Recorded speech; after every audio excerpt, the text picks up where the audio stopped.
नमस्कार, आप सभी के साथ मैं हूं प्रतिभा मिश्रा। आप देख रहे हैं अड़ी, क्योंकि हमें है देश की पड़ी।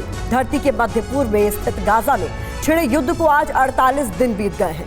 दोनों तरफ से तमाम तरह के एक्शन हुए, हजारों जाने गई और इन सब के बाद 47वें दिन यानी कल 4 दिन के समझौते पर सहमति की खबर भी आई। लेकिन आज जो हालात हैं वो अब गाजा युद्ध में साइको बम का रूप ले चुके हैं। आज हमने अपने प्रोग्राम का गाजा युद्ध में साइको बम नाम क्यों रखा है ये भी आपको बताएंगे। लेकिन सबसे पहले आपको युद्ध की पिछले 24 घंटे की कुछ तस्वीरें हम दिखाना चाहते हैं। और पहली तस्वीर इस बीच आपके सामने जो हम रखने जा रहे हैं, बता दें आपको, हमास की सुरंग के भीतर की ट्रेनिंग सेंटर की तस्वीरें सामने आई हैं। ये तस्वीरें आप देखिए, हमास की सुरंग इसे बताया जा रहा है जिसके भीतर बाकायदा ट्रेनिंग सेंटर मौजूद है। आईडीएफ लगातार इस तरीके की तस्वीरें जारी कर बता रही है कि हमास की जो सुरंगें हैं वो कितनी वेल इक्विप्ड है।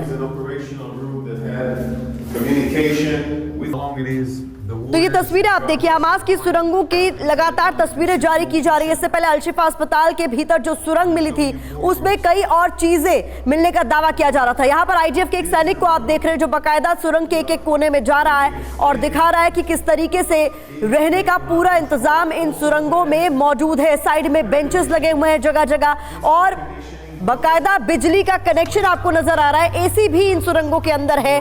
तो कितनी वेल इक्विप्ड ये सुरंगें हैं जो हमास के लड़ाकों ने तैयार की है, ये इन तस्वीरों में दिखाया जा रहा है। तो आपको ये तस्वीरों में हम समझाने की कोशिश कर रहे हैं कि आईडीएफ का सैनिक इन तस्वीरों में क्या कुछ बताने की कोशिश कर रहा है। पूरी तरीके से टाइल लगी हुई है इन दीवारों में, बिजली का कनेक्शन इनमें जा रहा है और सुरंग में बाकायदा रहने का पूरा इंतजाम भी है। कुछ और तस्वीरें आपके सामने हम रखने जा रहे हैं। बता दें आपको, गिवाती ब्रिगेड ने किस तरीके से अंडरग्राउंड रॉकेट लॉन्चर हथियार डिपो को पकड़ा है। ये तस्वीरें आप देखिए, गिवाती ब्रिगेड यानी इनकी हाईलैंड ब्रिगेड इसे कहा जाता है और ये किस तरीके से अंडरग्राउंड रॉकेट लॉन्चर हथियार डिपो को इन लोगों ने इसका खुलासा किया है। तस्वीरें आपके सामने, बाकायदा अंडरग्राउंड रॉकेट लॉन्चर डिपो इनके हाथ लगा है।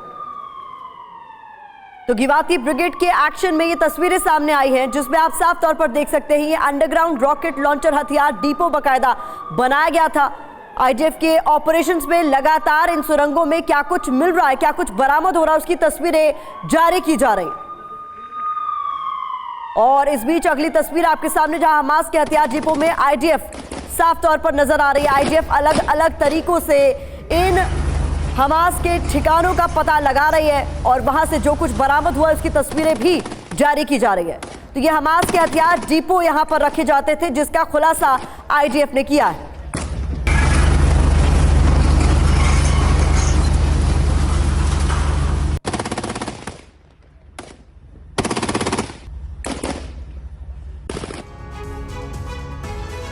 तो 3 तस्वीरों से आपने युद्ध की जो ताजा हालात है, स्थिति है, उसको देखा। अब आगे आपको साइको बम की कहानी बताएंगे, लेकिन सबसे पहले अपने मेहमानों से आपको मिलवा देते हैं। हमारे साथ मेजर जनरल एसबी अस्थाना हैं जो कि डिफेंस मामलों के जानकार हैं। साथ ही मेजर जनरल अश्विनी श्रीवाच भी हमारे साथ जुड़ गए हैं और कर्नल यूएस राठौर भी हमारे साथ होंगे एज डिफेंस एक्सपर्ट। अपने खास मेहमानों से हम बात करेंगे और समझने की कोशिश करेंगे कि जो ताजा तस्वीरें लगातार युद्ध क्षेत्र से सामने आ रही हैं वो किस ओर इशारा कर रही हैं कि ये युद्ध कितना लंबा और आने वाले दिनों में छिड़ सकता है। और इस बीच साइको माइंड गेम की बात हो रही है, इसलिए हमने कहा है गाजा युद्ध में साइको बम का इस्तेमाल किया जा रहा है। सबसे पहले आपको बताते हैं कि हम गाजा युद्ध में साइको बम की कहानी क्यों सुनाने जा रहे हैं। बहुत महत्वपूर्ण जानकारी आपके साथ अब हम साझा करने जा रहे हैं। दरअसल साइको बम से अभिप्राय एक ऐसी अवधारणा से है जिसमें इजराइल ने हमास पर आरोप लगाया है कि हमास ने कहा था कि बंधकों को छोड़ देंगे, उन्हें रिहा कर देंगे, लेकिन अब डील पर उनकी ओर से हस्ताक्षर नहीं किया जा रहा है। तो ये आरोप लगाए जा रहे हैं, बहुत बड़ा दावा किया जा रहा है। पहले बात हो रही थी सीजफायर को लेकर, लेकिन ये खटाई में पड़ती हुई नजर आ रही है। इस बीच आपको बता दें, इजराइल के इस आरोप को लेकर 2 चीजें हुई। पहली, जिनके बंधक थे वो निराश हुए, मतलब जिन लोगों के भी परिवारजनों को बंधक बनाया गया उनमें निराशा बहुत ज्यादा बढ़ गई। जब वो निराश हुए तो 2 चीजें हुई, एक देश में निराशा बढ़ी और दूसरा सरकार के प्रयासों के खिलाफ लोगों में गुस्सा बढ़ा। अब इसका नतीजा क्या हुआ इसे भी समझिए। इसका नतीजा यह हुआ कि इजराइल के लिए 2 मोर्चे खुल गए। ये तमाम जानकारी आपके सामने आपके सामने हम इसलिए रख रहे हैं ताकि आप समझ सके मौजूदा हालात क्या है। तो एक तरफ तो वो दुश्मन से लड़ रहा है, दूसरी तरफ इजराइल अपने से ही उसे लड़ना पड़ रहा है और ऐसा नजर आ रहा है कि इजराइल के खिलाफ उसके सैनिक छोटे छोटे वीडियो बनाकर लगातार अपलोड कर रहे हैं कि हमें लड़ने के लिए बुलाया और अब समझौता आप क्यों कर रहे हैं हमास के लड़ाकों के साथ। और दूसरी तरफ ये कि इजराइल में बंधकों को छुड़ाने के लिए बड़े प्रदर्शन भी हो रहे हैं, तो लोगों का आक्रोश लगातार बढ़ता जा रहा है। इन सब का नतीजा ये हुआ है कि इजराइल पर विदेशी और देसी दो तरह के दबाव इस वक्त बन रहे हैं। अब इसमें क्या हुआ है कि इजराइल की निर्णय लेने की जो क्षमता है वो प्रभावित हुई है। असमंजस में पड़ गए हैं कि दुश्मन को मारें या अपनों को बचाएं, मतलब बंधकों को छुड़ाएं, दुश्मन से लड़ें या अपनों को कैसे समझाएं। इसी के बीच उन्होंने एक आरोप लगाया है कि ये तुम गलत कर रहे हो, ये गलत रणनीति है, ऐसा मत करो। तो ये जो पूरी साइको वॉर छिड़ गई है, ये युद्ध का एक अनिवार्य हिस्सा है। जब अपनों को कोई खोता है, दुख होता है, चारों तरफ लाशें होती है, विनाश होता है, तो विनाश, पीड़ा, दुख चाहे वो सार्वजनिक हो या व्यक्तिगत कष्ट पहुंचाते हैं। और इजराइल पर कुछ इसी तरीके से इस वक्त दबाव बना हुआ है। तो हमारे साथ जो खास मेहमान जुड़े हुए हैं उसमें उनका एक एक कर मैं रुख करना चाहूंगी। अस्थाना सर, सबसे पहले सवाल मेरा आपसे है, ये माइंड गेम की शुरुआत इस पूरे युद्ध में आप देखी जा रही है, किस तरीके से साइकोलॉजिकल वॉरफेयर की शुरुआत होती हुई नजर आ रही है और प्रेशर बनाने की कोशिश इजराइल पर क्या इजराइल झुकता हुआ आपको नजर आ रहा है? देखिए, इजराइल के लिए इस समय बहुत असमंजस की बात हो गई है, क्योंकि इजराइल ने जब ये डील साइन हुई थी, जब ये डील फाइनल हुई थी, उस टाइम में इजराइल ने भी थोड़ा सा बयान गलत दिया था जी। इजराइल ने, नेतन्याहू ने आकर कहा कि ये डील 4 दिन की है और 4 दिन के बाद में हम लड़ाई फिर से शुरू करेंगे, जबकि हमस का कहना था कि हम इन 4 दिनों में 50 बंधक छोड़ेंगे और उसके बाद में हर रोज 10 बंधक छोड़ेंगे अगर ये सीज फायर जारी रहा। अब इसमें एक कॉन्ट्रडिक्शन हुआ और इस कॉन्ट्रडिक्शन को मद्देनजर रखते हुए अभी दोनों ही माइंड गेम खेल रहे हैं। इजराइल का ये दिमाग में ये चल रहा है कि अगर ये सीज फायर होता है तो ये अपने आप ऑर्गेनाइज हो जाएंगे, हमस अभी जो प्रेशर में है वो ऑर्गेनाइज हो जाएंगे। हमस को ये लगता है कि ये डील हो सकता है कि आगे ना बढ़े और इजराइल हमारे लोगों को लेने के बाद, बंधकों के छोड़ने के बाद में फिर से उसी मुताबिक हमला करना शुरू कर दे। तो वो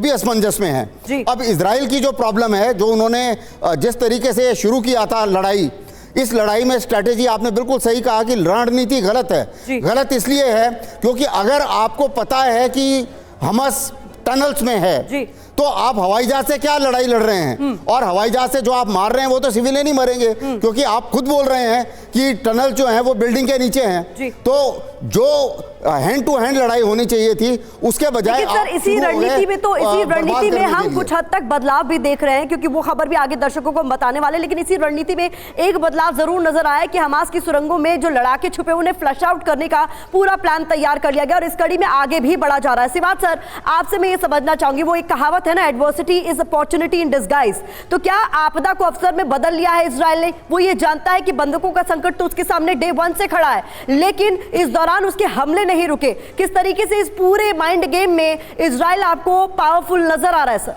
देखो प्रतिमा, एक सच्चाई है कि ये इस लड़ाई के अंदर साइकोलॉजिकल वारफेयर और इंफॉर्मेशन वारफेयर दोनों तरफ से बहुत जोरों से चल रहा है। अगर आप देखें इजराइल का मिलिट्री एम क्या था, मिलिट्री एम 2 था कि एक तो हमास की जो मिलिट्री कैपेबिलिटी है उसको बिल्कुल नष्ट करना, उसको बर्बाद करना, और दूसरा था अपने होस्टेजेस को छुड़ाना।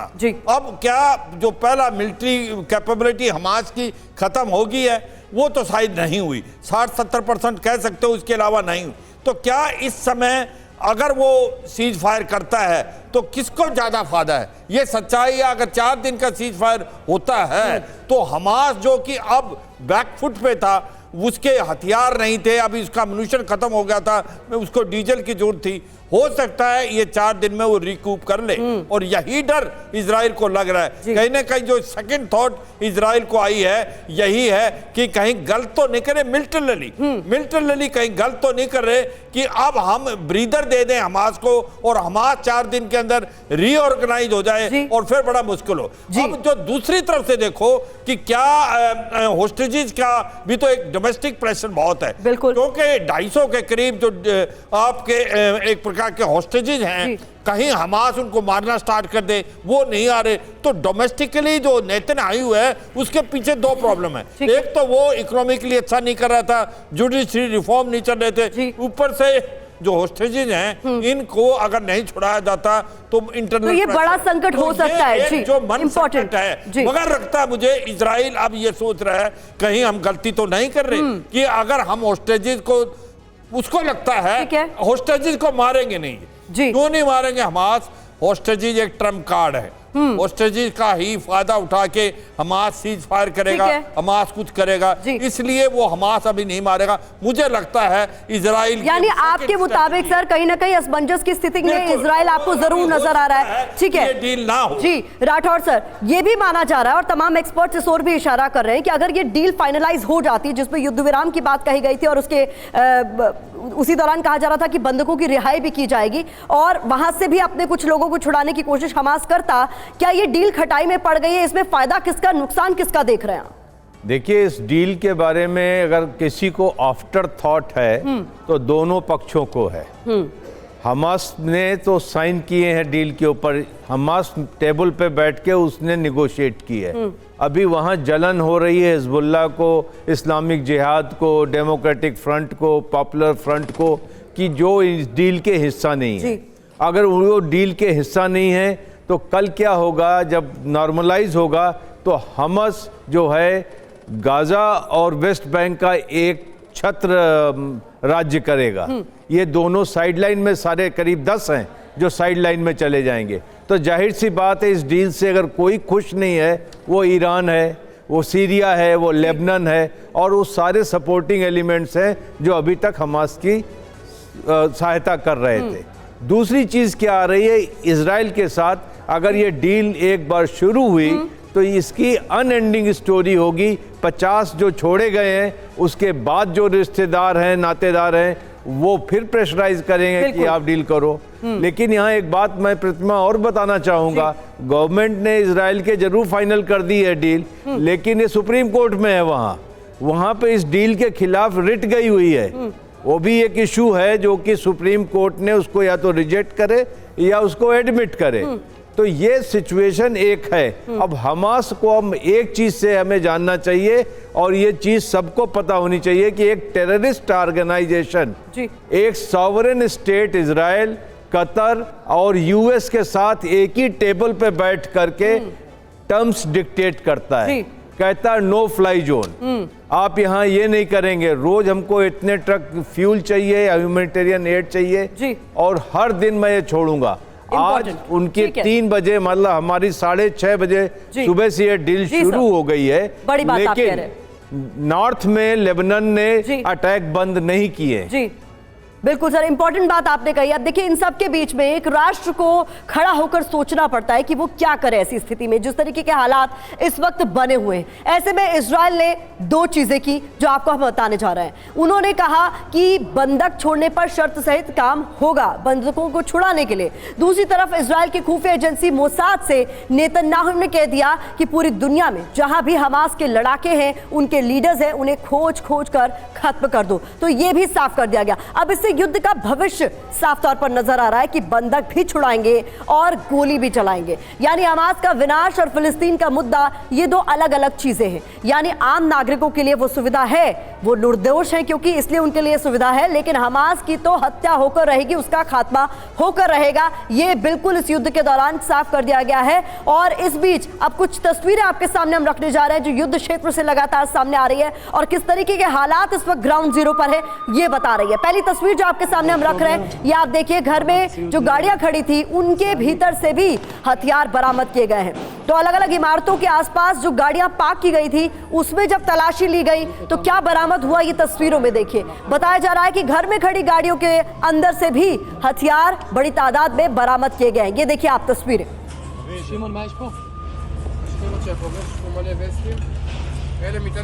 आईडीएफ का लगातार तलाशी अभियान भी चल रहा है और इसी कड़ी में उनके हाथ भारी तादाद में हथियार लगे हैं। ये एक घर की तस्वीर बताई जा रही है जहां पर कई गाड़ियां खड़ी थी और उनके भीतर से ये हथियार बरामद किए गए।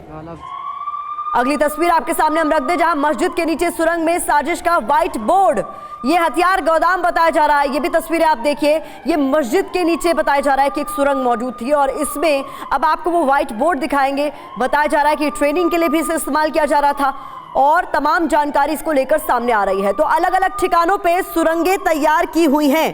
तो ये हम आपको दिखाने जा रहे हैं तस्वीरें जो कि बेहद महत्वपूर्ण है। आईडीएफ जहां जहां भी ऑपरेशन को अंजाम दे रहा है, तलाशी ले रहा है और वहां की तस्वीरें भी जारी कर रहा है। तो ये मस्जिद के नीचे बनी सुरंग की तस्वीरें बताई जा रही हैं, जहां पर साजिश का व्हाइट बोर्ड बरामद किया गया।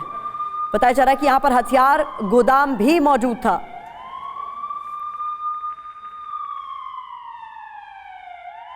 तो ये व्हाइट बोर्ड आपने देखा जिसका जिक्र हम कर रहे थे, जहां मस्जिद के नीचे सुरंग में साजिश का ये व्हाइट बोर्ड मिला। इस बीच अगली तस्वीर आपके सामने, सुरंग में छिपे हमास पर किस तरीके से सुपर बम का इस्तेमाल किया गया है। प्रहार जोरदार हमास के अलग अलग ठिकानों पर किया जा रहा है। जहां पर भी उनके छिपे होने की जानकारी आईडीएफ को मिल रही है, वहां पर बड़े स्तर पर स्ट्राइक की जा रही है और उसी से जुड़ी हुई तस्वीरें इस वक्त आप देख रहे हैं। ये बताया जा रहा है कि सुरंग में छिपे हमास पर सुपर बम का इस्तेमाल किया गया और इस बम के बारे में बताया जा रहा है कि किस तरीके से जमीन का रंग आप देखिए अचानक से सफेद हो जा रहा है आसपास का पूरा इलाका इस बम के इस्तेमाल के बाद।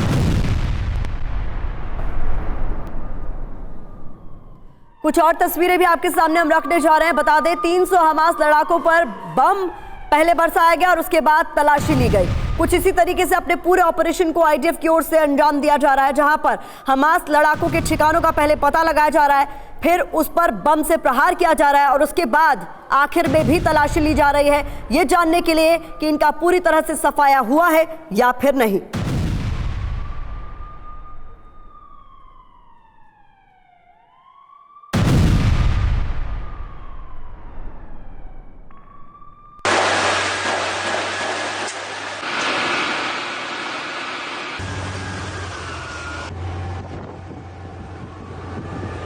तो ये तस्वीरें आपको दिखाने का मकसद है ताकि आप समझ सके किस तरीके से आईडीएफ काम कर रही है ग्राउंड जीरो पर। पहले हमास के लड़ाकों पर बम बरसाए गए और उसके बाद उसी इलाके में पहुंचकर तलाशी अभियान चलाया गया, जिसकी तस्वीरें इस वक्त आप देख रहे हैं। यहां पर टैंकों को दौड़ते हुए देखा जा सकता है। बख्तरबंद गाड़ियां भी इस इलाके में तलाशी के लिए पहुंची हुई हैं।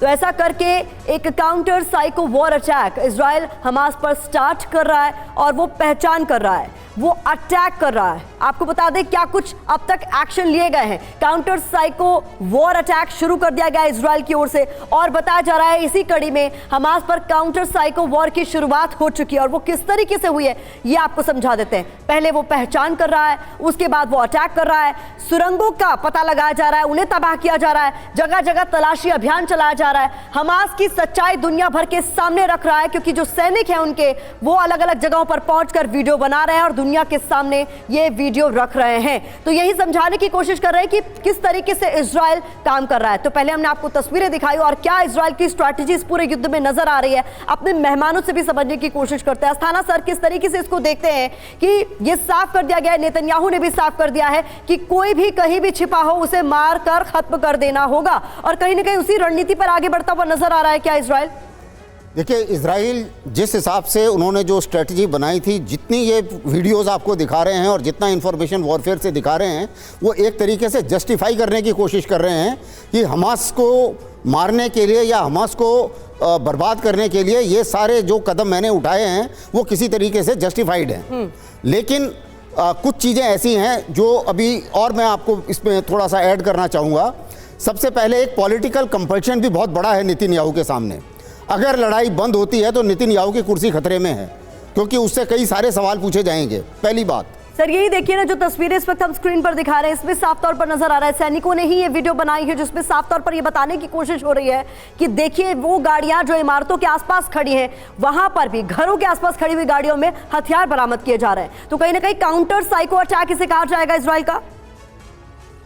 ये जो साइकोलॉजिकल वॉरफेयर चल रही है उसमें हाँ, इसी साइकोलॉजिकल वॉरफेयर का एक हिस्सा ये भी है कि अगर आप इजराइल का जो एम देखें, जिस तरीके से उन्होंने ये ऑपरेशन लॉन्च किया है और जितने सिविलियंस की कैजुअलिटी हुई हैं उसका प्रेशर उनके ऊपर आया है और उस प्रेशर को मद्देनज़र रखते हुए एक चीज़ बहुत ध्यान से आती है कि अगर उनका ये एम था कि हमें सिर्फ हमास को बर्बाद करना है तो हमास तो बर्बाद नहीं होने वाला है क्योंकि हमास एक आइडियोलॉजी है और दूसरे जितने इनोसेंट लोग मरे हैं उनके बच्चे एक नेक्स्ट जनरेशन हमास पैदा करेंगे। पहली बात।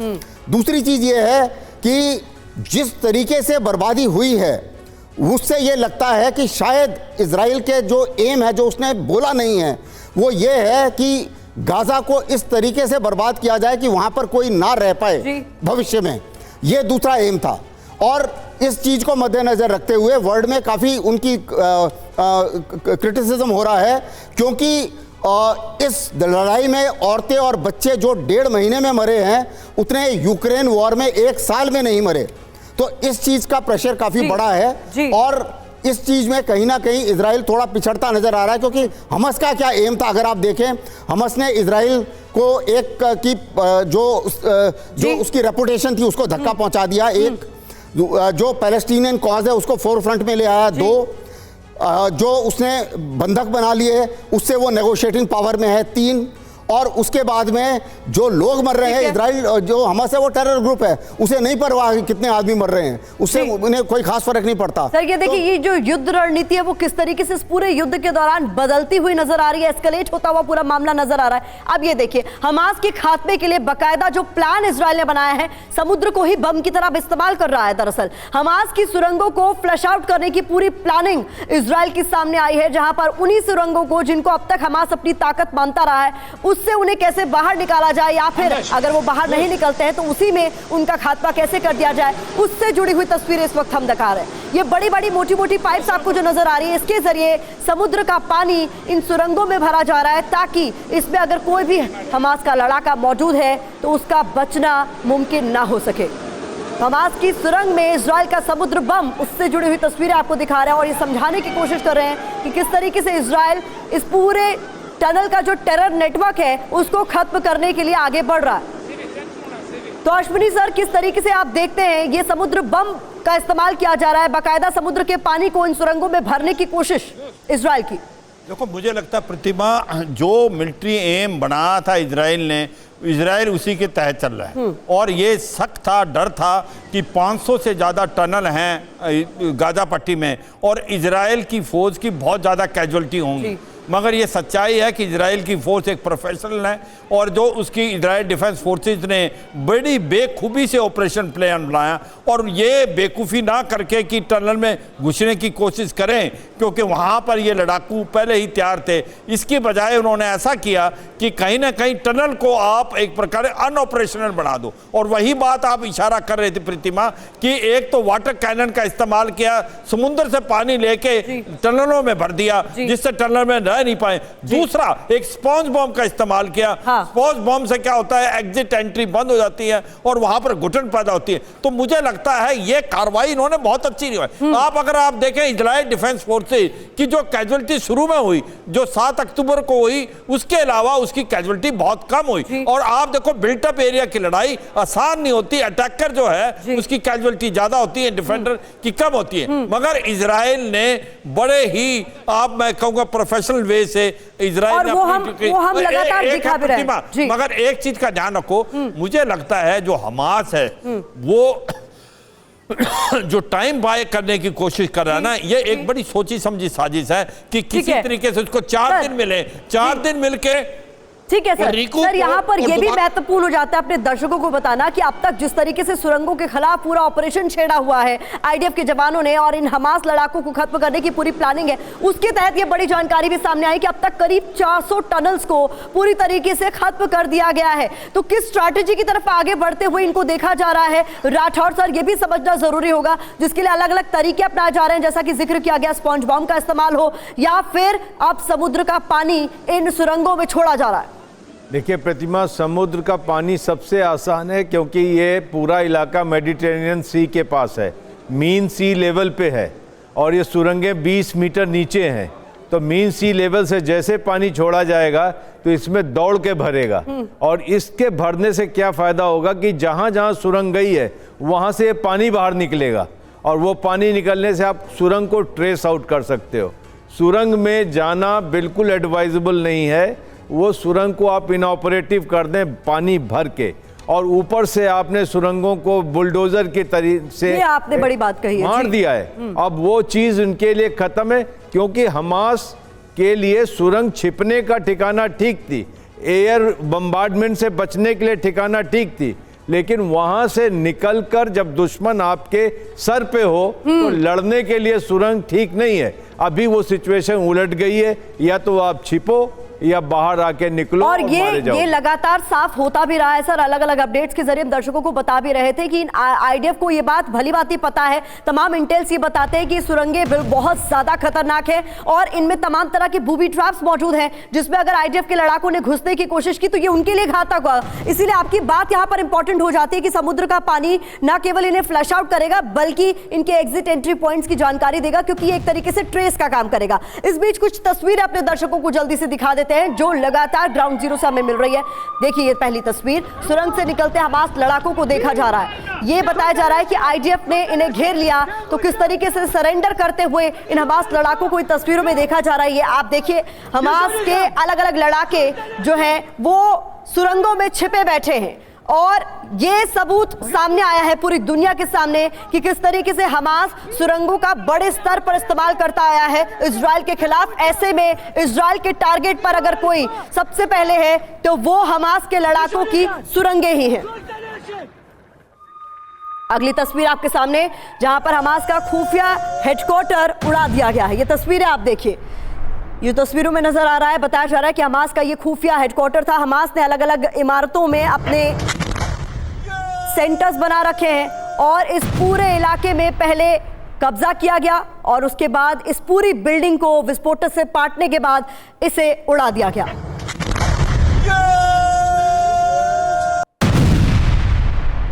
हमने तस्वीरें आपको इस तरीके से भी दिखाई थी जहां पर अलग अलग सरकारी इमारतों पर आईडीएफ ने कब्जा कर वहां झंडा फहराया था और उसके बाद यहां पर भी एक स्ट्रॉन्ग मैसेज देने की कोशिश की जा रही है कि हमास का खुफिया हेडक्वार्टर भी बड़े आसानी से हमने पहले कब्जा किया और फिर उसे नेस्तनाबूद कर दिया। अगली तस्वीर आपके सामने हमास आईडीएफ के आमने सामने की जंग को लेकर सामने आ रही है। ये देखिए आप किस तरीके से आईडीएफ लगातार हमास के लड़ाकों पर प्रहार कर रहा है तो हमास भी पलटवार कर रहा है।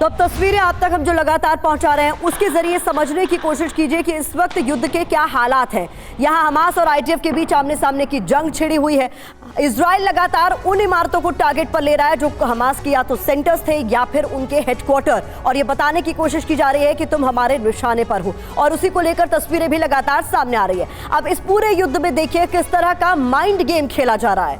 गाजा में हमास इजराइल को बंधकों के जरिए ब्लैकमेल करना चाहता है तो वहीं इजराइल मोसाद के जरिए काउंटर अटैक की तैयारी में है। एक तरफ इजराइल की जनता है तो दूसरी तरफ युद्ध चल रहा है और ये पूरा माजरा दुनिया के हर कोने में देखा जा रहा है। जो जहां बैठा है वो वहां से देख रहा है कि इस वक्त इस पूरे युद्ध में क्या कुछ हो रहा है, किस तरीके से माइंड गेम खेली जा रही है। गाजा युद्ध में साइको बॉम्ब की यही कहानी है, लेकिन इजराइल सिर्फ यही तक नहीं रुका, वो अब हूती और हिजबुल्लाह को भी मार रहा है। लेबनान में स्ट्राइक कर रहा है तो हूती की मिसाइलों को भी मार गिरा रहा है। जैसे यरूशलेम जाते वक्त इजराइल ने स्ट्राइक किया जिसमें अब्बास राड मारा गया जो हिजबुल्लाह के second in command Mohammad Raad का बेटा बताया जाता है। और इस बीच बता दें सिर्फ इजराइल ही नहीं, इजराइल का दोस्त अमेरिका भी हूती को बख्शने वाला नहीं है। लेटेस्ट खबर यह है कि हूती विद्रोही ने यमन से एक ड्रोन उड़ाया, लेकिन लाल सागर में मौजूद अमेरिकी डिस्ट्रॉयर यूएसएस थॉमस हडलर ने उसे हवा में ही नष्ट कर दिया, तबाह कर दिया।